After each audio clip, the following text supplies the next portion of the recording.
श्री राधे श्याम।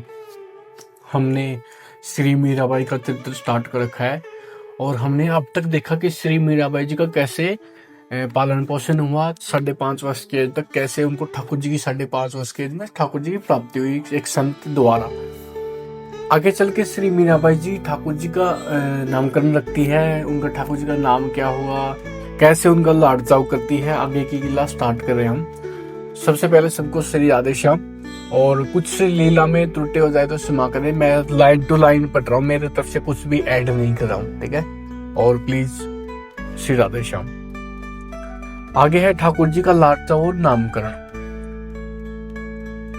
यह क्या है मीरा, क्या लेकर आ रही हो? वीरमदेव की पत्नी राणावत जी ने पूछा मीरा जी से।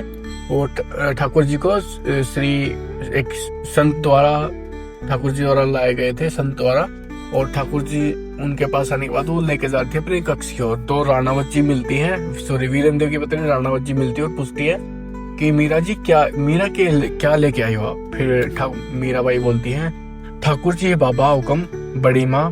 मीरा ने हर्ष सागर में उतरते हुए कहा, लाओ मुझे दे दो, मैं ले चलूं, तुमसे तो देखा चला नहीं जा सकता।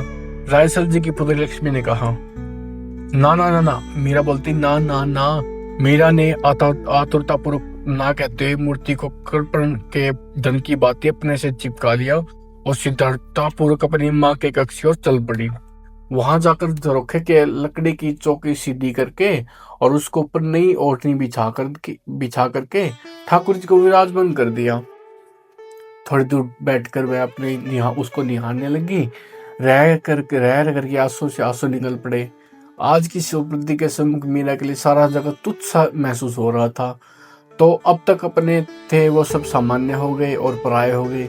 आज आया हुआ नया नन्हा सा मुस्कुराता हुआ पाना ऐसा अपना हुआ अब तक कोई था ही नहीं। सारी हंसी खुशी, खेल तमाशे, नाच गाना, पहनना ओढ़ना सब कुछ उस पर निछावर हो गया। हृदय में जैसे हर्ष की शील खुल गई और उत्साह जैसे उफन पड़ गया। क्या करूं उसके लिए जिससे प्रसन्न हो और उसे खुशी मिले? मीराबाई जी सोच रही हैं सामने उठा के, आजकल क्या ही कर दूं, बस ठाकुर जी प्रसन्न हो जाएं और प्यार से मुस्कुरा दें। फिर आगे सोचती है, आहा, बोलती अपने मन में सोच रही हो, ठाकुर जी से बातें कर रही हो। आहा, कैसे देख रहा है मेरी ओर, अरे भूल गई, तुम तो भगवान हो ना, तू कर रही है, सॉरी। आहा, कितने अच्छे हो आप, आज से तू नहीं, आप हो, आप कितने अच्छे हो, कितनी कृपा कि उन संत के पास से मेरे पास चले आए। मुझे तो कुछ आता ही नहीं है, कुछ भूल हो जाए तो रूठना नहीं और बता देना कि ऐसा नहीं है वैसा है, फिर भूल नहीं होगी। मतलब कि ठाकुर जी को बोल रही है कि अगर कुछ बोल रहे तो बता देना, ऐसा नहीं करना वैसा करना है, मैं वैसा ही कर दूंगी, ठीक है, फिर भूल भी नहीं होगी।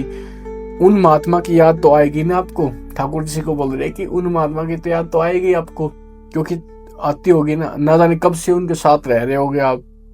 वे तो तुम्हें मुझे देते ही रो पड़े थे। मैं तुम्हें बहुत अच्छी तरह रखूंगी, अपने साथ ही सुलाऊंगी, अपने साथ ही नहलाऊंगी, बहुत फूल हैं, फुलवारी हैं, लाकर तुम्हें सजाऊंगी।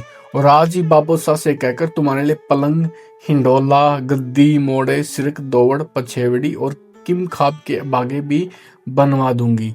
ऐसा सजा कर रखूंगी कि बस लोग देखते रह जाएं। मीराबाई जी ठाकुर जी को बोल रही है कि बस तेरे को देखते ही रह जाएंगे, इतना लाड प्यार से वो सजा के रखूंगी। और जैसे अपने मंदिर में श्री चारुद्रनाथ जी है ना, मैं वहां पे भी आपको ले चलूंगी। और वे सदा ही सजेदे रहते हैं। जैसे अभी बीन बन के आयो, मतलब कि दूल्हा बन के आयो, अभी बीन बन के आयो, मैं तुम्हें उनसे भी ज्यादा सजा कर रखूंगी। शेष चर्चा आगे। श्री सीताराम, श्री राधे श्याम। आगे कैसे ठाकुर जी के लिए फुलवारी सजाती है, कैसे श्री अपने दादा के पास से उनके लिए क्या मांग करती है, कैसे लाड़ चाव करती है, आगे की लीला में शेष चर्चा आगे। श्री राधे श्याम।